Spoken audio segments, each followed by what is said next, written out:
And now, live from Jerusalem, you're listening to Israel Inspired Radio. Here are your hosts, Rabbis Ari Abramowitz and Jeremy Gimpel.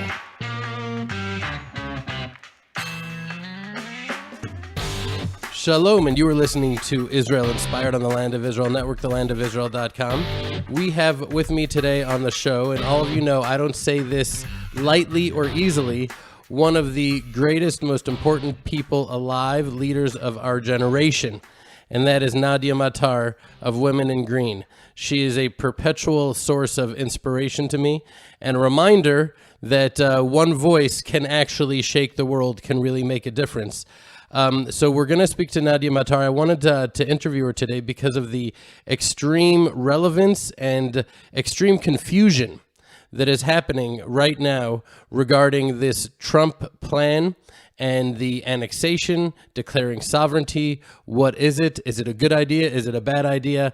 The normal lines of demarcation have changed so much, and the time period before this would be theoretically implemented is so short that a lot of people are shaken. You know, the normal right-wing people who you think would be for a certain thing, against a certain thing, they're split down the middle. It's very confusing. So I wanted Nadia to come out here to share a little bit of clarity with us, share her perspective with us on this, because it's not, for us, it's not just academic. You know, for the truth is, it's not academic for anyone. Not even for Jews throughout Israel, for Jews around the world, and for non-Jews around the world. This is the tip of the spear in the war against really Western civilization and freedom. And it may seem like, oh, it's out in Judea, Samaria, and the West Bank. No. This is a very different thing. But for us personally out here, we're in enclave number 8. That means that we will be a peninsula within this Palestinian state. And the beautiful rolling hills of Judea will now be Palestine. And that is a horrific thought. And as you, our listeners know, we've had debates, Jeremy and I, on the last 2 programs, quite vociferous debates regarding this exact thing. So, Nadia, to have you here is a tremendous privilege. I want to get a little into your story and your history, but first let's dive in just to this subject. Could you help us make some sense out of this? Is this Trump plan a good thing or a bad thing? Shalom, Ari. Shalom to all the listeners. Don't listen to all the introduction he gave you. I'm just a simple Jew here in Eretz Israel who have the privilege of being part of the many people who have taken part into the struggle for the land of Israel. I represent here an organization called the Sovereignty Movement, which we really created it in 2011. And we started in 1993. I sound like an old woman. When the Oslo agreements were signed, we started with Women in Green, and with a very simple message: the land of Israel belongs to the people of Israel. And when the Oslo Accords were signed in 93, giving the murderer Yasser Arafat a foothold in our land, etc., we started demonstrating and protesting. And over the years,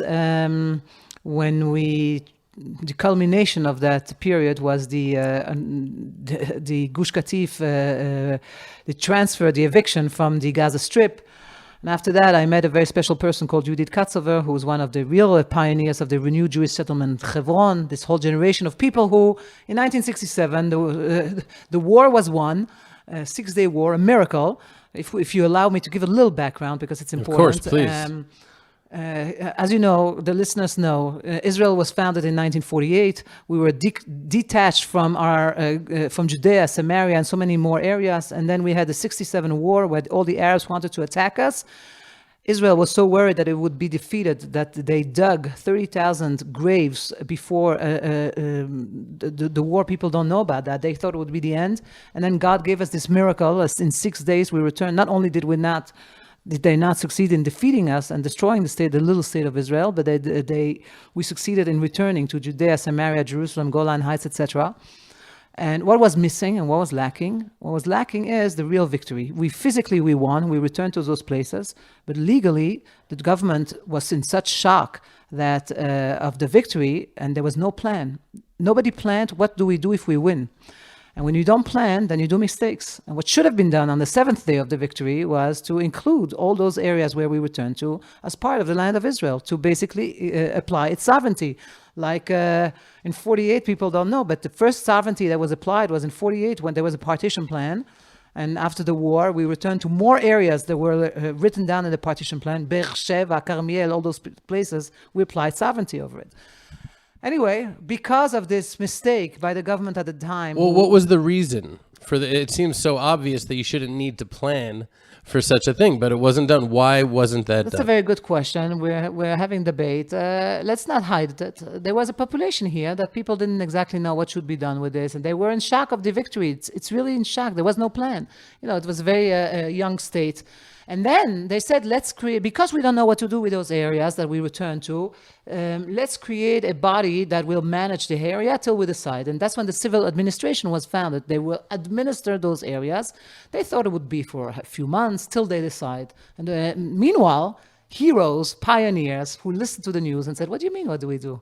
We have to return to those areas and renew Jewish settlement there. Rabbi Levinger, that's Rabbi Hanan Porat, all those people who created, those were the real heroes who basically changed the history of the Jewish state here. Had they said, oh, the government doesn't want to do anything, I'll just stay home, I'll continue to be a rabbi in Ramat Gan, etc., or whatever, nothing would have happened. But those are people who picked up their pekelech, their little bags, and they said, the government is not doing it. Sometimes it's our job to raise the government and remind them what to do. Yes, Rabbi Levinger went to Hebron and renewed Jewish settlement there with the entire group of people, and Kiryat Arba was founded. And in Kvar Etzion, you had Rabbi Hanan Porat.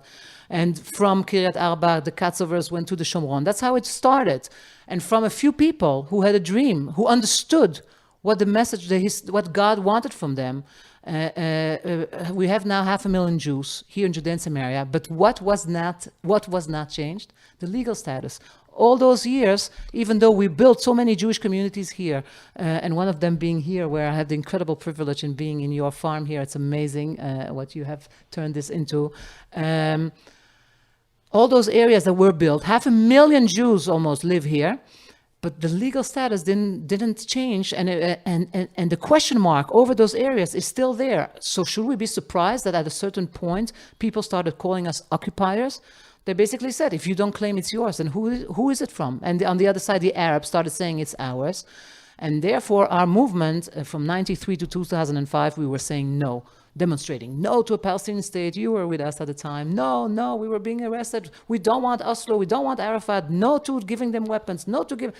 What is our yes? When Judith Katzover got involved in our organization, we started, after the Gush Katif, seeing how the Arabs are taking over lands in Judea, close to us, in Efrat, illegally. The Battle of Area C had started.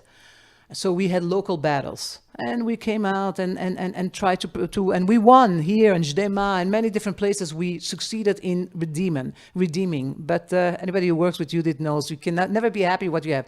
So we redeemed a little army base, but around us the Arabs were taking over illegally everywhere. Till in 2011, she said, that's enough. We cannot just go around and just plant a few more trees and think that that's going to save Judea and Samaria. What is the basic problem here? The basic problem here is that the national camp doesn't have a plan, a message. The left says 2 states for 2 people, a Palestinian state. That's how, let's separate. What is our plan? We can't just say building and having more Jewish communities. And we can't just say no. And we can't just say no. So the time has come, she said in 2011, to raise the flag of what should have been done the 7th day of the 6-day war, to raise the flag of the application of Israeli sovereignty over Judea and Samaria. And now, you're very careful with your words, yes, right? You say it the is application... not annexation. Don't use the word annexation because, first of all, legally, it's not the correct term. You annex something that's not yours or something that you took from another country. Judea and Samaria were not another country. What we did there is we basically returned completely legally, and it's ours. It's already under our control. All that needs to be done is to apply Israeli sovereignty. Unfortunately, at the time, they didn't do it, and they applied Jordanian rule and Ottoman rule and all kind of rulings here that messed things up. But what we said in 2011 is what we need to do now is to raise what yes. What is our yes? What is our vision? Why did God put us here? What do we need to do in the land of Israel? Why do we need Judea and Samaria? What is the Jewish people capable of doing when we will be here? And that's when we raised that flag. We started with, and we know what we found out, Ari?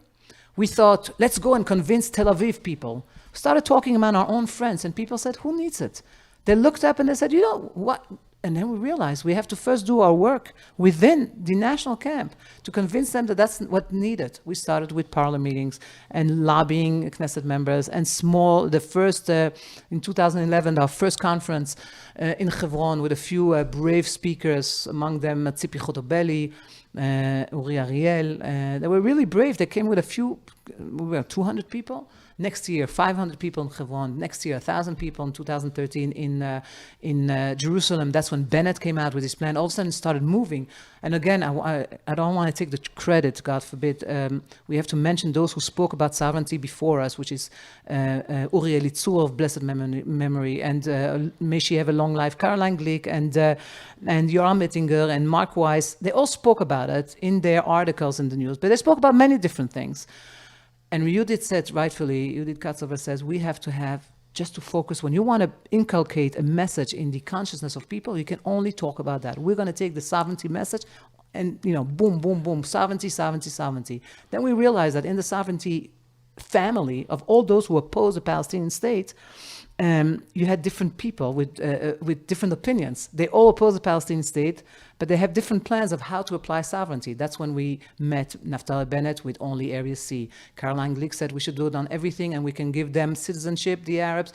And Martin Sherman said, Ma pitom, absolutely not. That's when we decided to be a platform for everybody. We're going to promote sovereignty. No matter what your opinion is, you will have a platform in our journal. We came out with a journal also. If you're pro-sovereignty, that's the umbrella. That's the umbrella. Right. And we could continue till we couldn't have a better dream that all of a sudden more and more people started talking about it till it reached the high levels, until it reached the level of the Prime Minister and the President of the United States. And now I'm going to get to your question. That was a necessary preface. It really was. To know how we got here, absolutely. You can't answer the question moving forward without that. That's why it's good to have a podcast, and when you're on TV, you can't say all this in the 30 seconds they actually give you. Right, this is long form. Yes, right. Absolutely. So, no, it's very important to understand. And all of a sudden, we've been promoting sovereignty together with many others, many other people. And Knesset members, more and more Knesset members came out for sovereignty. And the idea was so clear to all of us, the Palestinian state, we buried that terrible idea. And now we gave an answer to the left. The left said, let's create a Palestinian state, two-state solution. We knew that blew up in our face. The majority of the Jewish people understood that the Palestinian state idea is a danger to the survival of Israel. Therefore, we suggested something else, sovereignty. And in fact, I want to add one more thing before I get to the Trump plan. One person told us, you guys are saying sovereignty, I say Mashiach. You don't really have a plan. How is it going to work? Like, what's going to happen exactly? And we said, you know what? He's right. We shouldn't make the mistake that they did in 1967 not to have a plan. So we went to check, what is the national outline plan of Israel? What do they plan for the next, every country has a national outline plan. We went and to our shock and horror, we saw the national outline plan of Israel. It's called Tama 35. I should have brought it to you, but I'll send it to you. It's a map of Israel where they planned how it's going to be Israel in 2048, 2050, and Judea and Samaria is white. It's like this sheet, white. Nothing is on it. It's as if it's not part of Israel. We said, what is this? There's no national outline plan. Judea and Samaria are not included? We said, we were in complete shock. So you'll say, how could that be? We see, and there's building everywhere, here and there. There is building in Judea and Samaria, and sometimes even expansion here and there. Efrat has grown, etc. But it's local initiatives. It's not with a national outline plan with somebody thinking of how is it going to be in the future. A mayor has a good connection with the government. He can get some money. He'll get an agreement to build another hill in his community. But there's nothing planned for the future. We were in complete shock.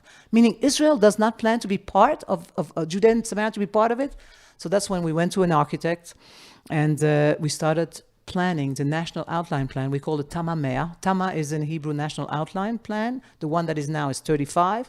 We called it Tama Mea for the year 100. How is Israel going to be in 2048 when we apply sovereignty from the sea to the Jordan River on everything? Where we're going to bring 2 million more Jews, and where should we bring new Yishuvim, etc. So we were basically focusing, the two-state solution is dead, thank God, we thought. And here we're now planning ahead, full force ahead. How is it going to be with sovereignty? We'll have a debate among the national camp, whether it's first on Area C, shall we do everything together? That was it. And then, boom, came the Trump plan. The Trump plan. And that's the thing, in Arvit, the evening prayer, we pray that we shouldn't have the Satan milfanenu uma'achorenu. Right? We shouldn't, encounter like the evil forces of destruction before us or from behind us. I feel like this came from behind us, right? I feel like it came in a very confusing way. We were battling this idea of the two-state solution head on. We buried it. We buried it. And now all of a sudden, it's taking on a different mask.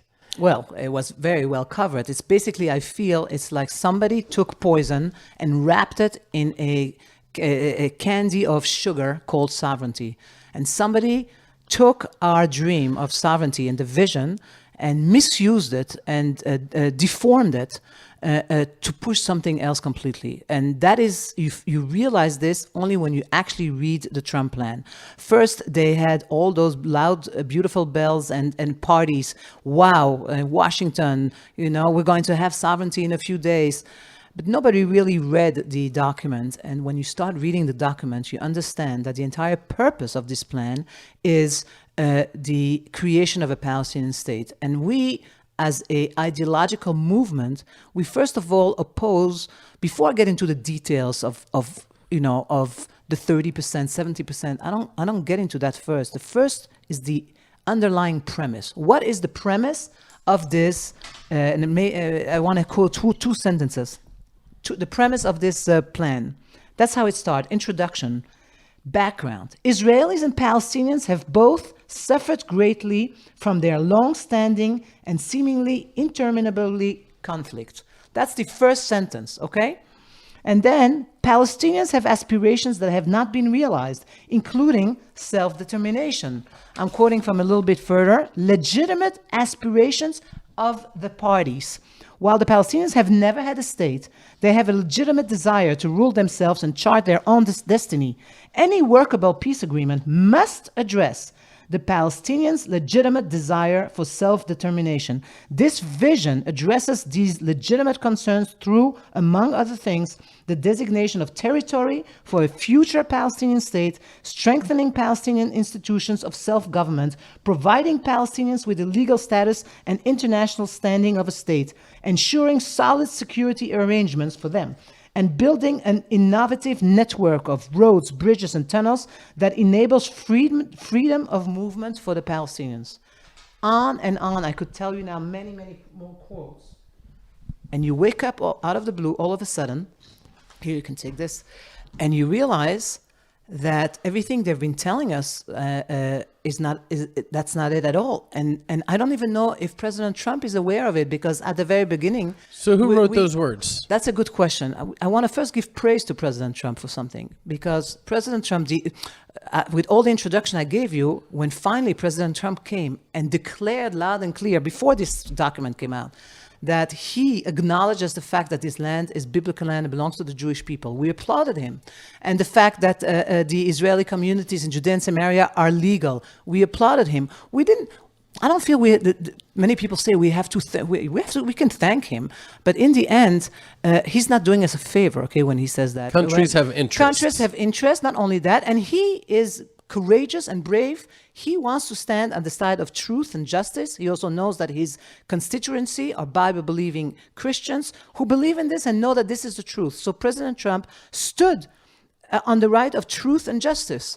That is when all of a sudden the shock was even more bigger, when we started in the disbelief. But were you really shocked? I'll tell you, on a personal level, during all of this moving of the embassy, I was grateful. We need to have Hakarat Tov and recognize Absolutely. goodness. Yet at the same time, very cautious, because I know that Israel tends to, our Achilles heel is our friends. Obama's in power. Okay, we know he's an adversary. But when there's a friend in office, I'm just waiting for the line. Look, I have been more pro-Israel than any president has ever been. Now you got to meet me halfway here. Here's a plan. Surrender, meaning that's a really important word. Absolutely. We're not... And a deal. And also, we don't make a deal on our homelands. That is the message we had as a sovereignty movement. We are an ideological movement. And so the premise basically here, from what I read, is there are two peoples here with the same standing, and they both deserve the same. The word I kept hearing there is legitimate. Legitimate. Absolutely. And to me, that's the end of the discussion. Meaning, if I was asked to move my home 3 feet to the right and they would give me $1 million, I wouldn't do it. Because it's about the premise. I don't know why is it? I want to get to the details again, but I really have been wondering this. Why are Jews such pragmatists? At our core, we're just pragmatists to the degree, I don't mind being a pragmatist, but now when it comes at the expense of truth and principle and justice, and it seems like we're willing to say, okay, we'll sign the paper because they're never going to agree to that anyways. Why do I have to look at them in admiration that they stick to their principles and values uncompromisingly, where we're willing to sign our names to something like this because they're not going to agree to it? What is that? That's where you reach now the painful moment where we have reached where our friends on the right, basically the right has now been split into two, the pragmatists, those who say, what do you care? Take what you can now, and anyway, the Arabs are not going to be able to fulfill all their demands, which there are many very strict demands of the Arabs. What do you care? Just take first, and then no. Because I don't want to go into the details. First is the premise. The premise is that we are willing to sit down and discuss giving parts of our... That is what we are asked to do. We're asked to sit down, agree with America. The agreement and the vision is in front of the Americans. That's what people don't understand. And you basically commit yourself, if you agree to this plan, to sit down and and that you're willing to discuss whatever is described here in this plan, which is the division of Jerusalem, giving away 70% of your homeland, giving away large chunks of the Negev, which people forget, and even in the Galil, giving away all those areas in order to create a Palestinian state. And we are saying we cannot agree to that. So then they tell us, Bein Gurion agreed to take only part of it. Why can't you be as pragmatic and smart as he is? So I completely don't accept this, by the way, is one of the primary contentions that I'm hearing from the pro-Trump side is the Bein Gurion. Yeah, on the right is the Bein Gurion argument. Yes, okay, please. Once and for all. Bein Gurion didn't have anything in his hand. He had nothing. And he said, what did he do? He said, I'll agree to the partition plan. But he made it very clear, because that will be our first step to get everything and to continue. And in fact, he did. He continued. He sent the Lamed, and he never said, in order for the rest to become a Palestinian state, and the main thing is, he didn't have anything in his hands. People have to understand, all of Judea and Samaria are now in our hands. They're in our hands, in the hands of Israel. And when you give away 30%, and when you agree to take only 30%, and you agree to even discuss the idea that the rest, the 70, will be a Palestinian state, you're not Bein Gurion, you're Yossi Beilin. That's right. That's what you are. Okay? And it pains me, because stop using that and say that you are Bein Gurion. You are Yossi Beilin, because you're giving it away willingly. The fact, and now to become pragmatic. Let's be a pragmatic ideologue. You're telling us that the Arabs are not going to fulfill all the strict demands. In a year and a half, we might have Benny Gantz and Biden. Do you think those demands will be still pending? Benny Gantz and Biden will say, forget about the demands. The Arabs can have a state anyway. And you agreed a year ago. You agreed to the principle. Now you're going to say no? Meaning that's a pragmatic ideologue. Right. That's what I answer to the pragmatists. They don't want us to be ideologues. So let's be pragmatic. Let's be pragmatic. What are you going to say in a year? Oh, no, I didn't really mean it. No. So then the question is, so what do we suggest? So are we against sovereignty? God forbid. We want sovereignty completely disconnected from the Trump plan, from any commitment to a Palestinian state. We want our prime minister to have the courage, like Levi Eshkol and Menachem Begin, who at the time had the courage to do things in defiance of what the Americans thought should be done and against the American will. Even Olmert, who we don't like so much, but even he had the courage to bomb the Iraq. The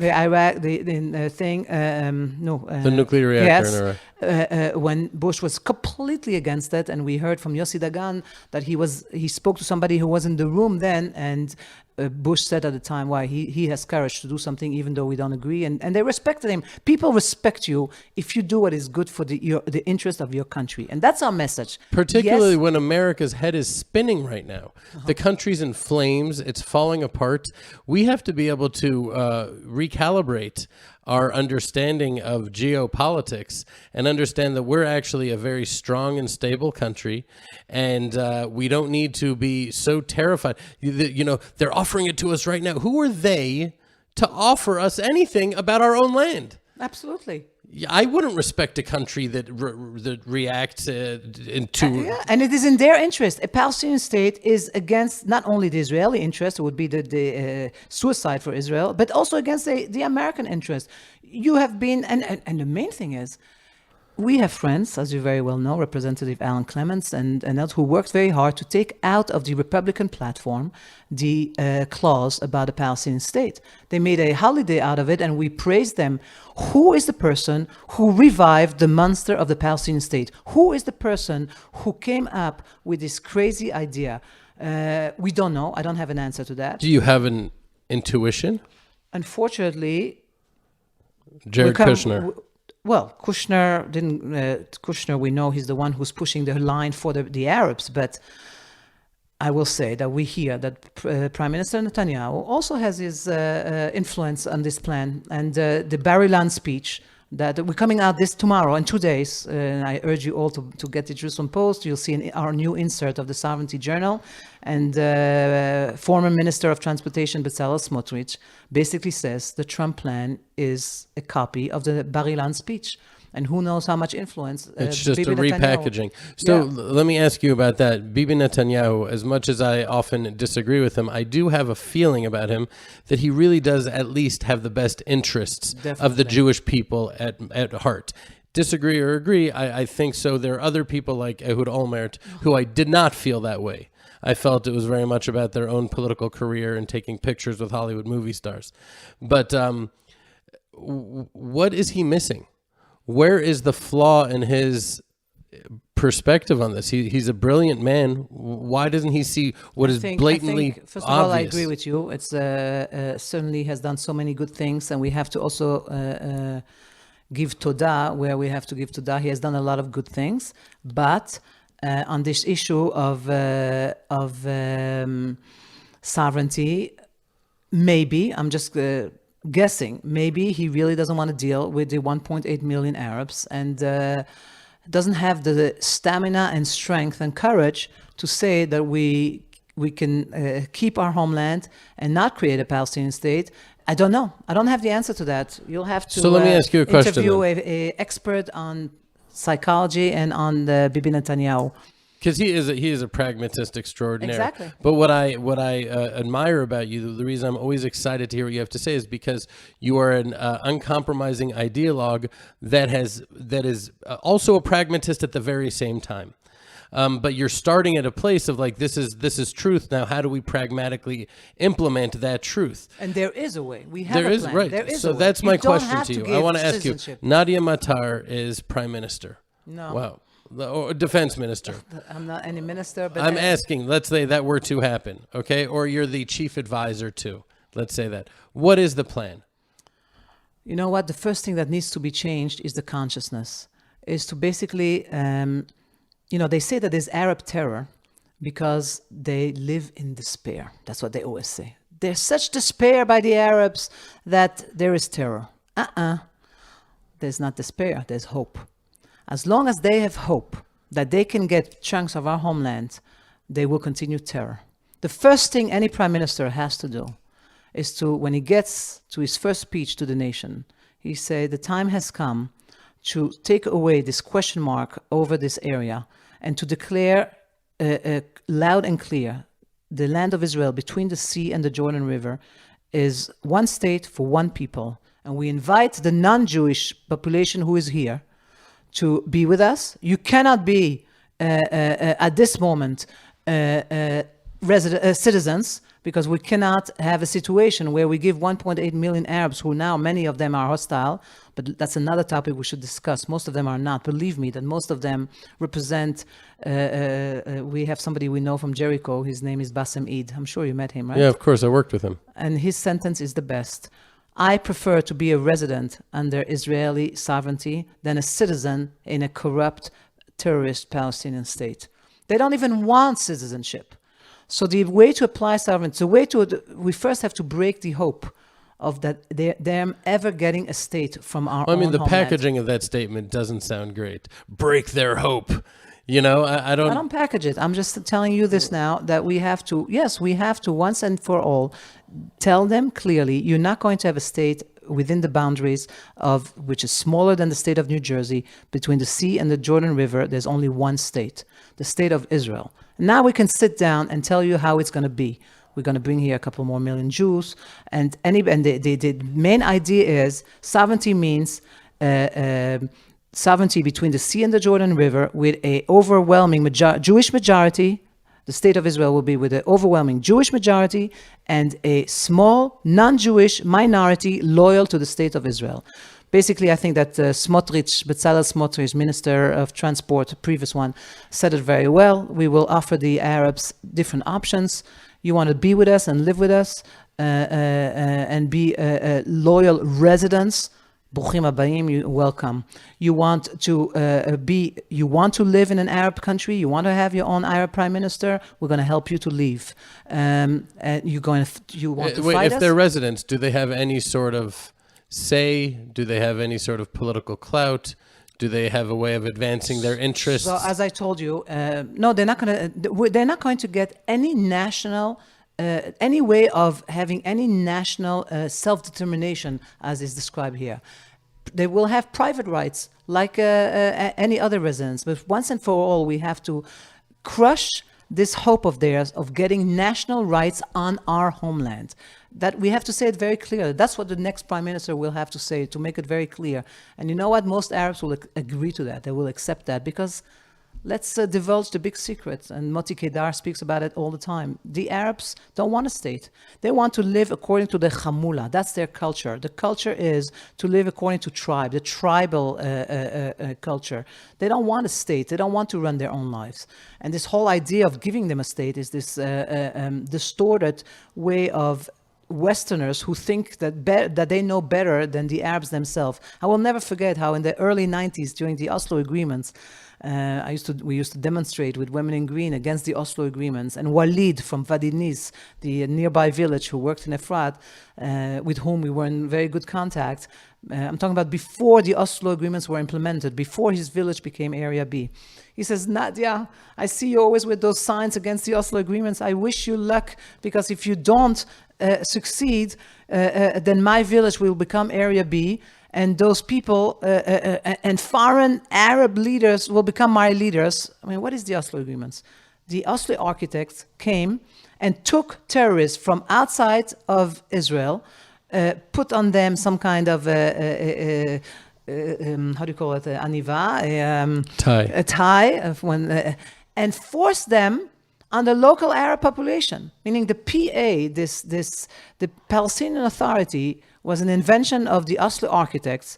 And the first harm they did before they killed Jews, they harmed their local Arab population who's dreaming of getting rid of them. So and that's what they're saying now. They're saying, save us from the Palestinian Authority, corrupt, murderous, etc., and apply sovereignty. And sovereignty means responsibility. We'll take responsibility for those areas.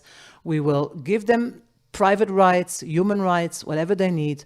They will be able to vote for their local mayor, etc., as long as it will be mayors who will be loyal to the state of Israel. The way I see it is with an Israeli flag and the name of the Arab village. Is a good paradigm of this Druze? It will take years, Ari, you have to understand. We have to first clean off all the Oslo poison that has been given over to them for years. I'll be very upfront with you. Those people we talk with are in their 40s, 50s, and they all want sovereignty.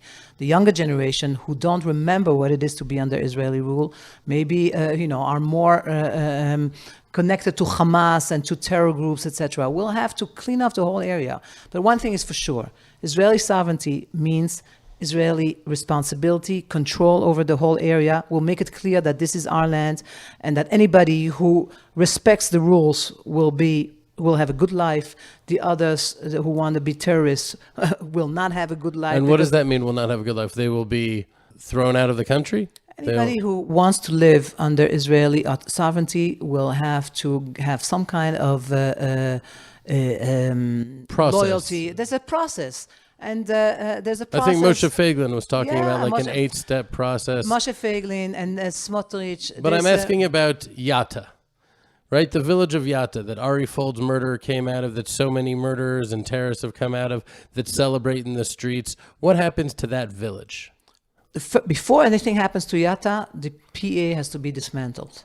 The moment the PA will be dismantled, you see how things will change. The moment you will make the hand of the law felt everywhere, things will change. It will not only change in Judea and Samaria and in Yatta, it will change. I'm not going to go into the resolution now of how it's going to work. That you need experts who will. Because in my debates and discussions, it often goes there. I want to have an answer to that. Okay. Even if that answer means transfer. Meaning, if they are not willing to say, I want to live here as a loyal citizen, throw them out of the country. I don't. First of all, anybody who doesn't want to live here, will certainly help them to go. That's a better way of saying than what you just said. We'll help them to leave. Anybody who wants to continue to have terror, terrorists are not going to stay here. Why do we need to? Okay, we don't need to get into the details. I don't know why we need to help them to leave. Why we can't say throw them out against their will. Terrorists, yes, but there's many others who maybe want to leave to Europe. We should help them to leave. In Gaza, there's so many people who want to leave to Europe. Why they're still stuck there? They should go and live in Europe as much as they want. The thing is, we're talking only about the Arab population now, but there's another topic that's also very important: ecology. If you divide the land of Israel into two states, it cannot be that the area between the sea and the Jordan is like this, not one unit. It's one unit. And from all points of view, whether it's the local Arab population, whether it's ecology, whether it's everything, it has to be under Israeli control. Under Israeli sovereignty. Only when there will be Israeli sovereignty will there be real stability and calm. Again, those are all the details. I can send you I should have sent you the national outline plan with all the details. I would love that. I would love that. I will send it to you, and it's all there. We're running low on time right now. I want to get to the 3-day. First of all, the 3-day miluim, right? That's what you called it, the reserve duty. Yeah. Tell me the idea behind this. What's happening? Yeah. Just to finish the topic from before, we have to remember one thing. The two-state solution is suicide.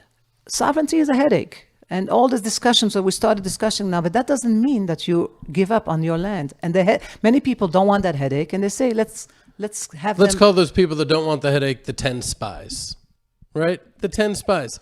They didn't want to enter the land of Israel because sovereignty is a headache. And they're out in the desert, and they're having manna fall from heaven, and the miraculous wells and springs and clouds, and now they have to go in and deal with enemies and fight. Yes, it's a responsibility. Yes. Sovereignty means we have even more responsibility than we had before. And there are plenty plans of how to deal with it without giving up 1 inch. Because again, let's go back to the premise. The premise is God gave us this land, and we don't have the right to give it away. So we have to break our head to find a solution how to deal with the 1.8 million Arabs. And there will be plans and solutions without giving them any way of taking over our land. That's the premise. Now, what do we want? We want our prime minister to get the strength from the people to apply sovereignty, but with no Palestinian state. So the slogan is yes to sovereignty over the land of Israel, no to Palestine. And we're starting a 3-day vigil. We call it the Reserve Duty Miluim this coming Sunday. The official opening is at 5 p.m. We'll be there earlier, but the official opening is at 5 p.m. We have all kind of public figures. In the Jerusalem Post tomorrow, you will get our journal. You'll see all the speakers who will come every day. And we'll call upon you to come. People might say, what does that help? Yes, public pressure helps. We go back to the street. We go to next to the Knesset. It's in front of the Prime Minister's offices, not residence, office, Rehov Kaplan, not far from the Knesset. And we are going to have that message. Yes to sovereignty over the land of Israel, because this land is ours. No to Palestine. So, okay, I want to do a moment of talking here because, first of all, I want to push hard for everyone to take a part in this 3-day event. And I like the way it was framed. Reserve duty. It's a duty. It's a responsibility. We cannot sit by on the sidelines. Even if we've made Aliyah and we're sitting on the center stage of Jewish history and moving it forward, we need to keep moving it forward. We need to understand. And Nadia Matar and Yishai Fleischer, and there's certain people in my life that have helped me understand that we're not just, a person that doesn't have a voice, that can't change things. You can. Just by showing up, you can change it and you can be a part of it. There's one question, Nadia, you asked earlier in the show that was sort of echoing through my head that I think we need to answer on a deeper level, and I think I want to wind down with that. What do I feel like we're doing out here on this mountaintop? We're trying to answer the question of why. Why is it important that Jews are in Judea? Why is it important? I mean, if it means peace, then why get rid of it? Let them have it. To me, there's something transcendent. There's something spiritual and mystical and deep and profound that happens when Jews come out here. And we have Jews come out here from Tel Aviv, from Netanya. They stand on my balcony. They look at are we in the Golan? This is Judea? And something happens in their souls that they say because the reason this happens in their soul is because the reason Jews are called Jews is because we're from Judea. It's our identity. It creates some sort of link. I even see in Ma'aleh Amos, right, the village across from us, these ultra-Orthodox Hasidim, they come out there, and within a few years, they're already connected to the land, connected to the mission, its entire facet of who we are as Jews, as people. It's part of our identity. And coming out here is such a critical part of it, which is why, by the way, I want to give another plug for Oz V'Gaon, right? Could you just say one word about Oz V'Gaon? We're on July 3rd. You are all invited to come on Friday morning to mark the 6th year that we have gone up to Oz V'Gaon as a Zionist response to the murder of the 3 boys, Gilad, Eyal, and Naftali, who, as you remember, were kidnapped and then murdered. And the Zionist response is very simple. If you think that by killing Jews, you will get what you want, i.e. our land, we're going to show you that we are deepening our roots even more. And we created this beautiful nature reserve that turned it into an educational area, thanks to all our many partners and friends and donors. And this is a way to say thank you to them and to continue our hold on to the land. Come and be with us on July 3rd, Friday morning. Ari, you too. And Yishai Fleischer, by the way, will be one of the speakers at the Tent City. I'm going back to the Tent City on this coming Sunday. You'll have to look at the schedule, what day he's talking, but you should come then. And you could get the answer to why Judea. Anyways, Nadia, I know you're very busy and you are doing many things all over the country, and you're going to Jerusalem soon with important work. So thank you so much for joining us, and to all our listeners out there, and I know we have a lot of them, English speakers in Jerusalem, in Tel Aviv, around the country.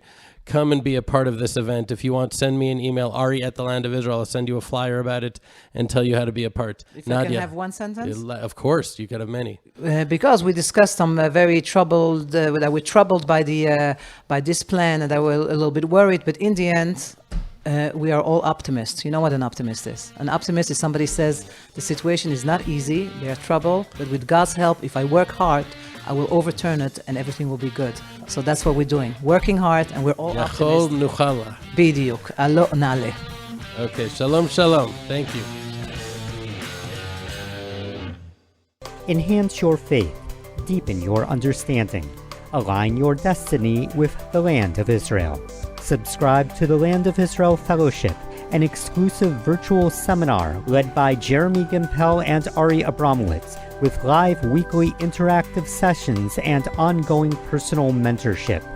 Subscribe and join this global awakening at thelandofisrael.com/fellowship.